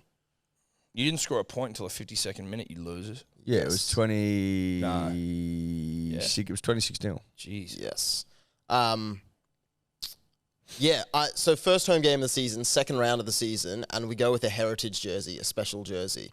We haven't even worn our regular home strip this year yet, but they opted for a different one. Well, it actually made me nervous. I even said it in the chat group. I was like, because I bet I had Dogs with the start. I also had fucking Kick-Out anytime, which broke my heart. But I had Dogs with the start, and I was like, oh, fuck, the Storm were wearing that jersey with the collars, and that immediately freaked me out. I thought, like, oh, I'm in trouble here.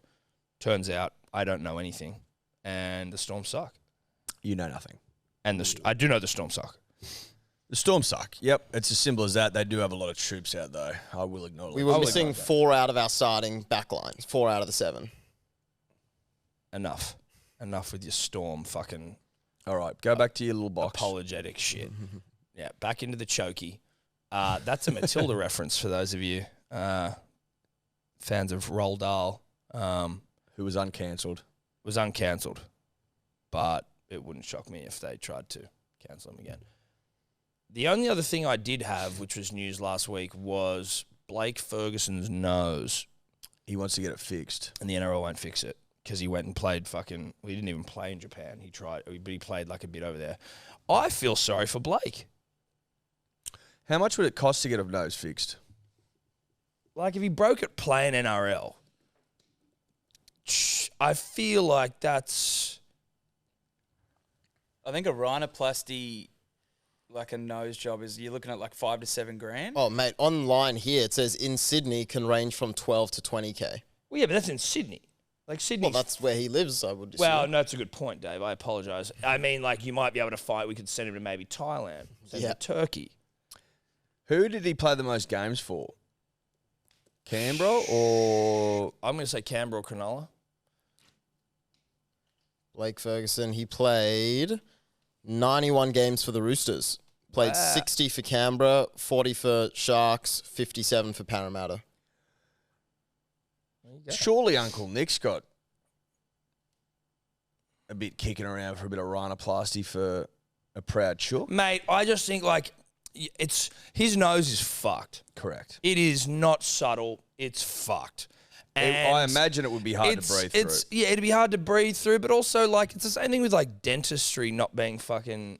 like in the insurance, like, you know, you can't really get dentistry Part of Medicare. Via Medicare, right? Like it's these things where it's like, it's your fucking face. It's the way people, like, it is how you are identified. It's like people, it should be taken more seriously about like the effect that would have on someone having a nose plastered all the way across your face or having teeth that are completely fucked that look like a can opener in your mouth. You're like Sun Yang. Like, I just did it. I find it fucking crazy that those, like, dentistry is so fucking expensive, dude. Yeah, if you need an overhaul, it's not good. If you need a fucking overhaul, or even I fucking needed like we were doing our health insurance a couple of years ago or last year or something, and then I think it was like you up to $700 worth of free dentistry a year or something. One visit, and they didn't do shit to me. One visit. Yeah, it was one visit. Well, you got to clean. I got a nice clean, and they were looking at it, and they were like, I took some X-rays because my wisdom teeth are always. So what's the problem? I'm just saying it's insanely expensive. That was $700. Yeah, like it was like, oh, you can't, you now need to pay from here on in until. Oh, you're done. You're out. Yeah, like whatever your fucking thing was for your health insurance, it's got your tapped dental, out. It's gone after one visit. Jesus. This is from 2022. It says 2/3 of Australians haven't been to the dentist in 2 years. I never go, dude. I only go when my mouth starts to fucking hurt, or if I chip my teeth, and they've got like so many chipped teeth. They're like, we can't do anything about it. I'm coming up on being real Jew. Yeah, but like they can't do anything about chipped teeth. I'm like, you're a dentist though, right? You're gonna charge me out the asshole to look at them, and then you're not gonna fucking fix them. I don't like going to the dentist. I don't love it. They get that Gillette. I don't like it. My teeth are weak. I don't like it. They're brittle. Anyway, pray for. Get Fergo a note. Someone try and work out how much it costs. Like, what could we... Surely his wouldn't be cheap. His is fucked No, up. his is fucked. Reach out plastic surgeries. If we got any plastic surgeries in the dribbler community, I'm not asking you to do it for him. I just want to know what it'd cost. Or if you're a dribblet who's had a nose J, or a dude, Robbie Farah, what's it cost? Robbie, looking at you, bro. We've been noticing Cooper Cronk. I reckon Cooper Cronk's nose is I think he's been straightened back up. across his he's face. been straightened up a bit. But it's almost like with the speed of like continental or tectonic plate movement or whatever it is. Like it seems it's been very gradual. Cooper's on the big bicky. Yeah, that nose has been restored. Yeah. It has. Get him. Have you got like a 2023 Get a Cooper broken Fox nose. League photo? I need to see a broken nose look, and then I'd like to get Cooper on the podcast. Same. Ah, well, look, these photos aren't doing it justice. Who cares? Reach out plastic surgeries. Is that rugby league? That's rugby league. Oh, dude, that Mad Dragons thing was so good. Punters and dribblers. Yesterday, Eddie and I were lucky enough to go and watch people punch on Yeah, we did. for 5 hours-ish. Yep. About 5 hours. Yeah, we were there about 12. 12, It's about 5? Yeah, it was about 4.5 hours. of 4.5 good solid hours of punching on. Good, honest punch-ons. Out at Kudos Bank, formerly Acer Arena, formerly fucking the Olympic Dome, whatever the fuck. And I got to tell you, No Limit put it on. Tim Zoo headlined. It was a great day of Australian boxing. It was fucking good. It was a Kicked great off day. With the younger zoo. In Nikita the Butch. Nikita the Butch, and he butched that guy for that Tasmanian. He butched him up good. The Butch is all Butch, dude. Yeah, he is. He's Gets jacked. that fucking top off, jacked to shit. Had a nice little peroxide number. He died the I hair liked blonde. the peroxide number. I liked it. And he got out there and he fucking ripped and teared. Yeah.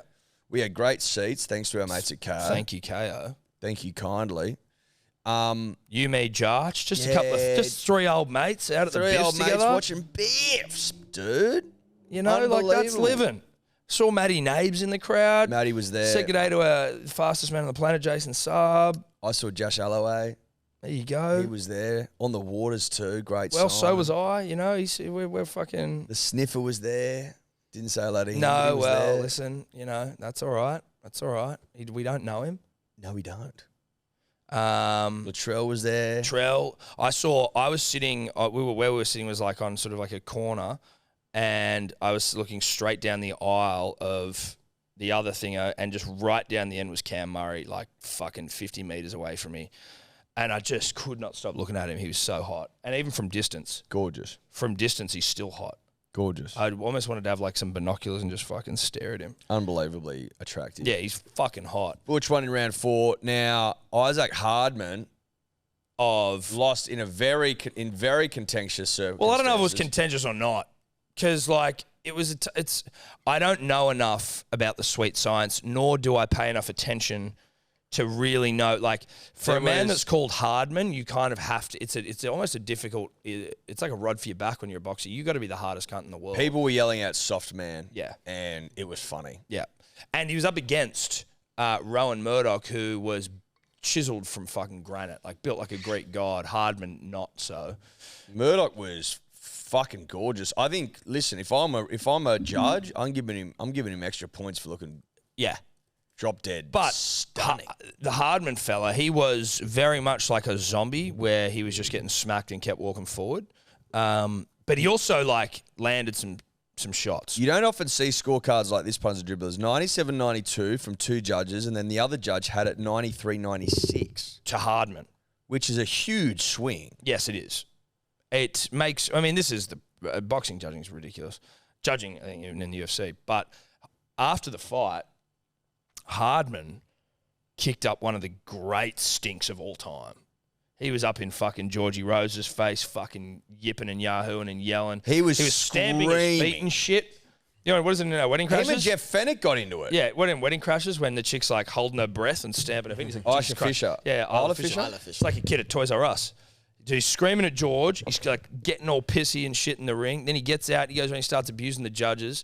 Then Fennick comes around and I think he starts going like, mate, like you're fucking lost. Woo up, bro. Woo up.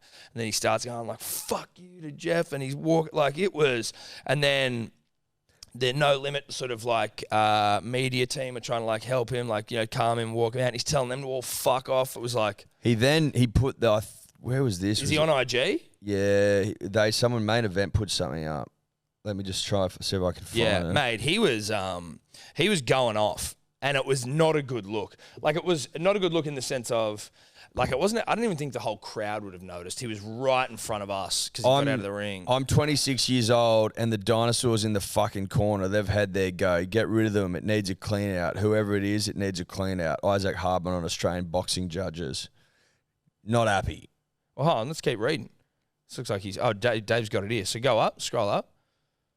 That was a close fight. The super middleweight said afterwards, and please say that I stressed it was close, but you know when you win or you lose a fight soon after. He continued, I'm 26 years old. The dinosaurs in the fucking corner had their go. Revamp the Australian something boxing foundation.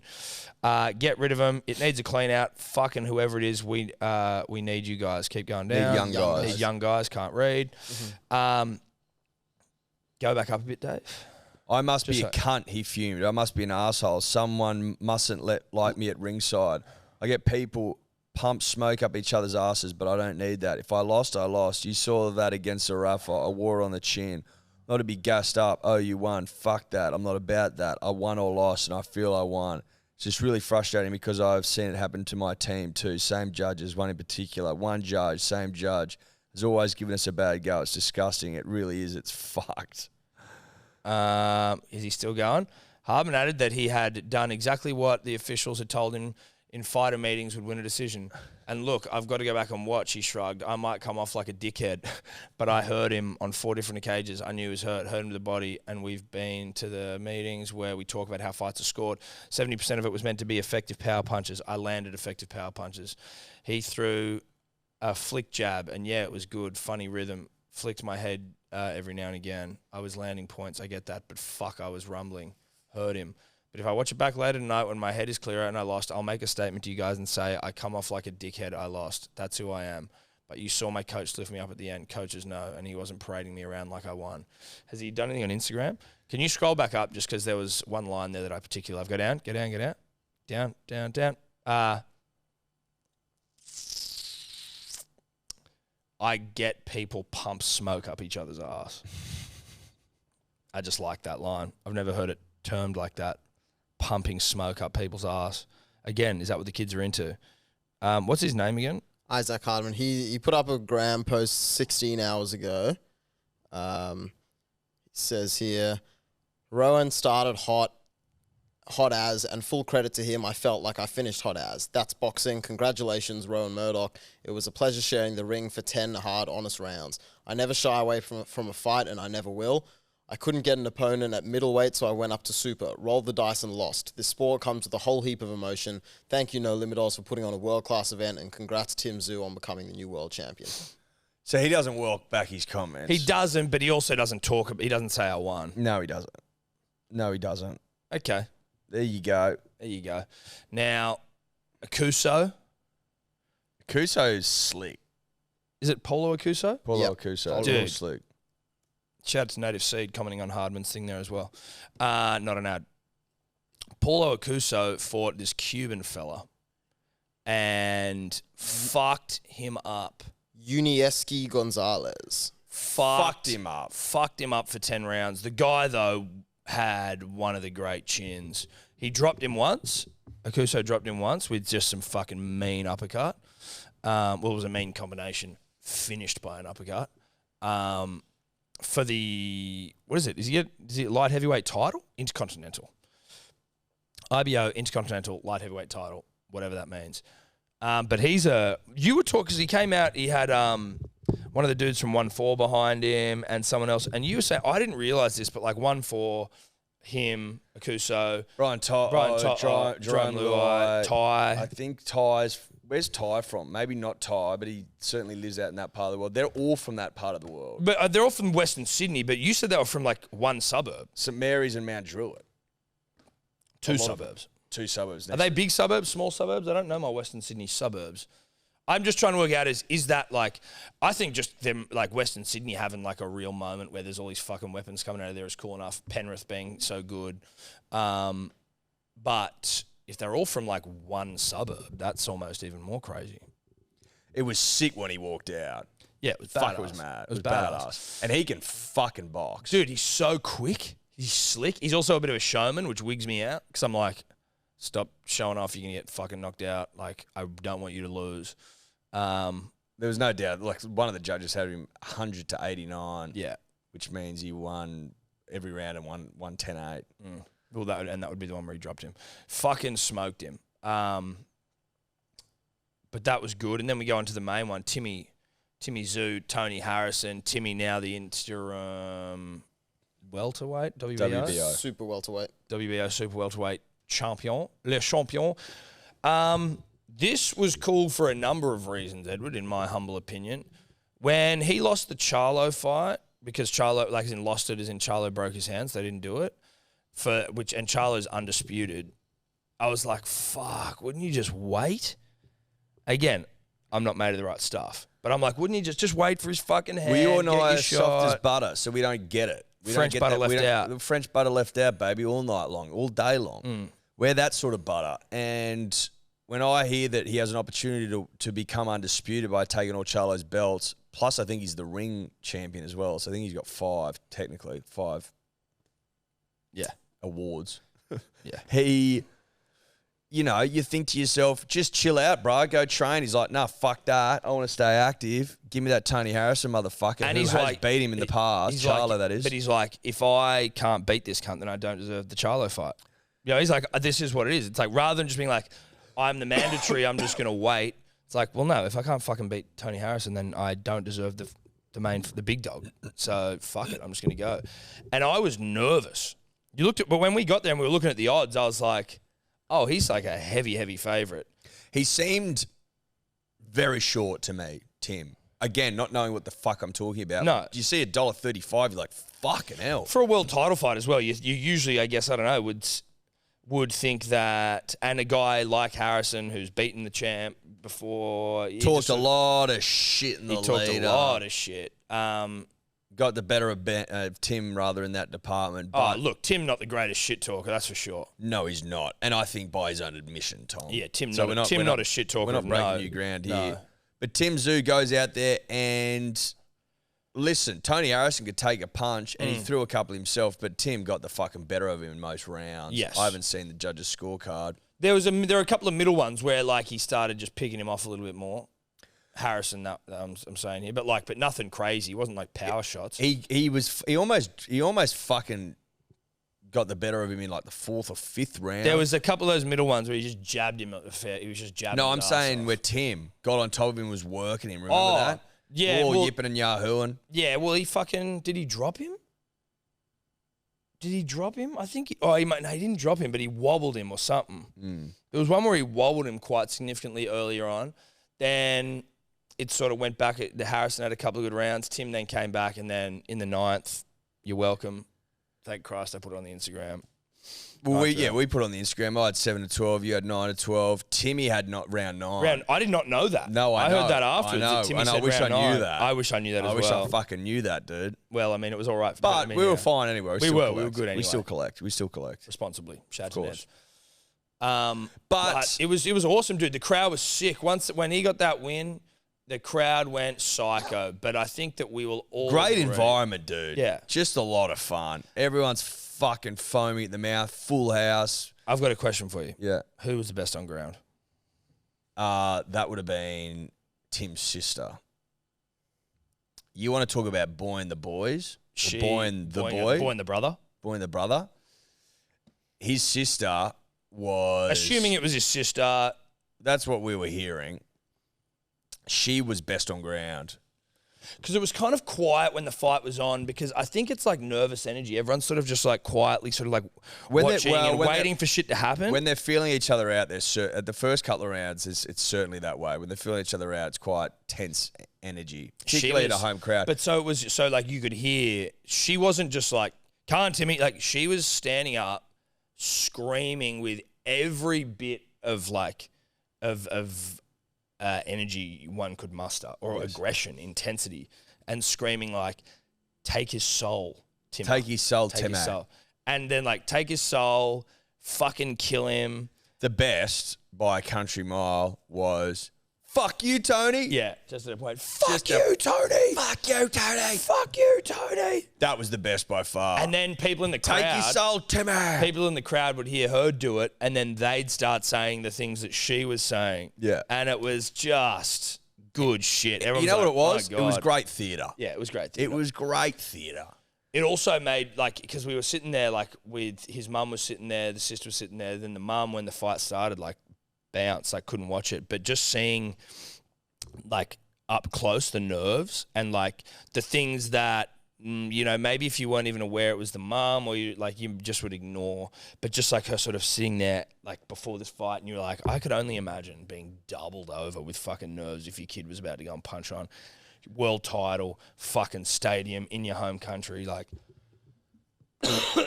But nerves and excitement manifest in different ways. Mama Zoo was like, "I'm going to go to the back and probably fucking throw up. I'm so nervous." Sister Zoo, Mini Zoo, She's like, "It's my time." oh, she To just fucking went heckers. There's no way she'd speak today. There's no way. Unless she trains as well.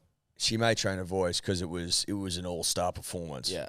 An all-star performance for 9 rounds, just giving it to Tony, drowning him, burying him. Take his fucking soul, Timmer. Timmer, take his fucking soul.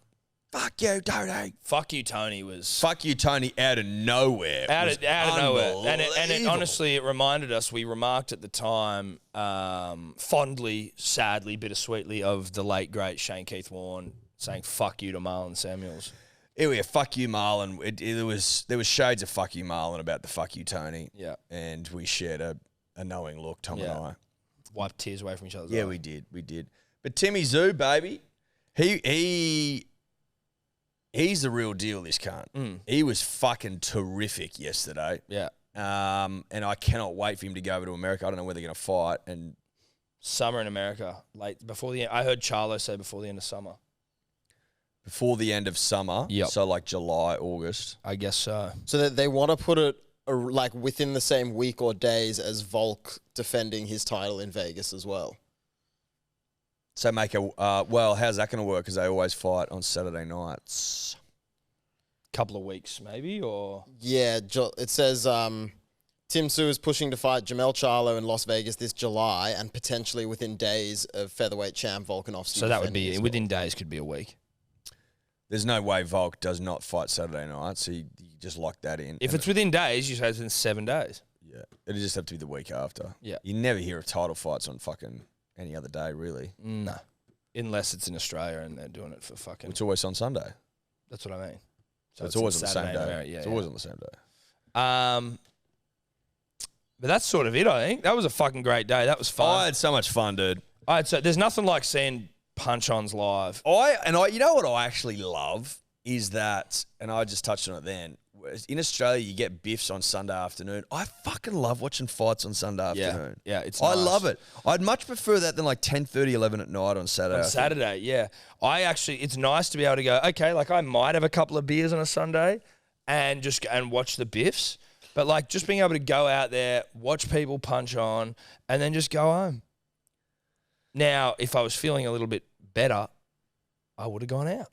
But the Sunday punch on, I think, is where it's at. Well, you've got the benefit of being the master of your own destiny. Yeah, you know? and it dovetailed nicely with the fact that I didn't want to watch a single second of rugby league. Did you watch the Titans No. Dragons? No, I didn't. Oh, before we do go actually on rugby league, a quick shout out to Alex Twal, who that poor cunt. That poor Knocked out of his hands. It's not meant to be. It's not meant to be. shout out Alex 12. Thoughts and prayers with you, bruh, and your family. Yeah. Because it must be tough for them to watch you fail every week. Yeah. And then he goes and watches Blake Laurie, who didn't score for his first 90 games, has now scored 2 in the last 10 games or something. There you He go. scored on the Try weekend. scoring machine. Dane Laurie. Blake. Blake Laurie. Blake Laurie. In the cricket, Oh, yeah. great to see Usman get a ton. Yeah, brave ton, but the baggy green's the one. you Baggy really wanna Green's the fucking- one I'm fucking. Yeah. That tall bit of fucking timber gets his maiden. What a shit show of a fucking pitch this is, though. Like, yeah, it's either an absolute diabolical fucking minefield or it's a road. It does. Listen, it feels to me, Tom, like they go, let's just draw them out of this series. Draw. Yes, but if India get a draw, do they make the World Test Championship? Because again, I get my the cricket info, the in-depth cricket info from our dear friends at the Grey Cricketer, Pez and Higgos, and they were. Sri Lanka was doing quite well against New Zealand in New Zealand. I don't know if they won the first test, but if they win both tests, do they make the test final? Or does, you know what I mean? Like, I'm just trying to work out Well, how that works. Because if it did, like, the India need to win, if we didn't win that test and we'd lost 4-0 and Sri Lanka won both tests 2-0 We'd against be New out. Zealand, we'd be out. Yes. So I don't know how the fuck that affects whoever else is potentially going. I'm not sure. So I think if they won this test, they would have been secured. India. Yep, India. There's no way they're winning this, though. It'll be a draw, Yeah. I would assume. It's day 4 already. It's day It's 5. day 5 today. That's what I mean. So we've already had day 4. Yeah, Sorry. so, but they're 80 runs ahead, so we'd need to just bat all day. You know what? There's a world we do lose this fucking test. What are we, none for 5 or something? None for 3. Did we get them all out or they declare? No, we got them all out. Did Coley get a double? No, he got Sucked in. 186. Sucked in, Coley. Again, not to fucking suck off the grey cricketer any harder than I already do, but Higgos tweeted something, and I'm just going to get it up because I like it. But it was like, the pitch is bad when Virat's getting 100. Someone parroted that in Punters and Dribblers, and then someone just put the tweet underneath. There you go. As in, like, did you get that? Did you get that from somewhere, You bro? can't be stealing. You can't be stealing. I feel like I read that's Kohli's first test century since 2019. No, or it is. Like, something. it's like the long-awaited 28th test ton, which is why it was a funny tweet from our good friend. He goes there. So, wait, can you get the Indian innings up? Yep. Hang on. Oh, okay. It's frozen, I It's think. Frozen. Not We to love be mistaken with the movie Frozen, which Evie's watched probably 400 times, and I sing the songs in my sleep. Shubman Gill 128, and then the Rat 186. Shubman Gill. Their tail, dude. Patel getting 79. Like, I can know. we fucking relax? I know. Shubman Gill will be, surely is a bit of an Indian handful. Yeah, he's 23. Yeah, that's what I mean. And he's pretty good looking. Yeah, he's good looking. And he can fucking bat And I like his in all name. formats. Shubman. I think he's also got... Is that his second test ton? I think his first one was maybe against Australia. He scored one down here, I'm sure. Yeah. I got that vibe when we fucking lost to him at the Gabba. Was that Shubman then? Well, that series. Yes, that Yeah, was that series. I He's think definitely so. scored a ton in that series, I'm sure. Shubman Gill's only got 1 test century, unless this hasn't updated to I'd this say one. that because I'm pretty sure they said that's his second test century. Could be wrong though. Would it shock anyone if we're wrong? No, it wouldn't. But if we are wrong, send in the correction. Yep. Just because we just want to be better every day, every week. Every day, every week. Now, who the fuck knows what happens with the rain of this test, but it has been boring to watch. Like, when we were batting, I was into it because it was like runs, but then it was just like, when you see the other team bat, you realise this is... It's a road. It's Rhodesville. Absolute and- road. It's disappointing because it's meant that this series has petered out a bit. Like, Yes. it was really enjoyable up to this point, and now it's like, Yeah, I just did a- enjoy the chaos of the spinning wickets. I certainly prefer it to the fucking road. I don't love when you get fucking essentially only 2 teams have batted. There's been 1 innings in 4 days. I don't like that. No. I don't like that. No. Just back on Axar Patel, he's the 3rd highest run scorer this series, only about 30 runs below Kohli. Yeah, it's psycho. Unbelievable. Psycho. That cricket? Yes. Obviously, shout out to Pat Cummins. Lost his mum. Thoughts and prayers with you, bro, and the fam. Before we go, punters, dribblers, got to let you know that tomorrow is our dribbler hotline where we hear all your stories about catching your parents on the job, walking in your grandparents nude, unfortunate familial events. Correct. Can't wait for this. We're going to be fucking hilarious. So Send get them them in. There's still time. There's still time. Not much time, but there is time. There is still time. But not much time, but Not there much is time. time. But not much time. The hotline number is in our bio on Instagram, but the number here is 02-8123-2100. That number again, 02-8123-2100. Dribbler hotline, motherfuckers. Get in there. That's us. It's been a pleasure, punters and dribblers. It has been a pleasure. Exercise some Monday demons. We'll talk to you all very soon. Bye-bye. Ciao. Could you two just not talk anymore?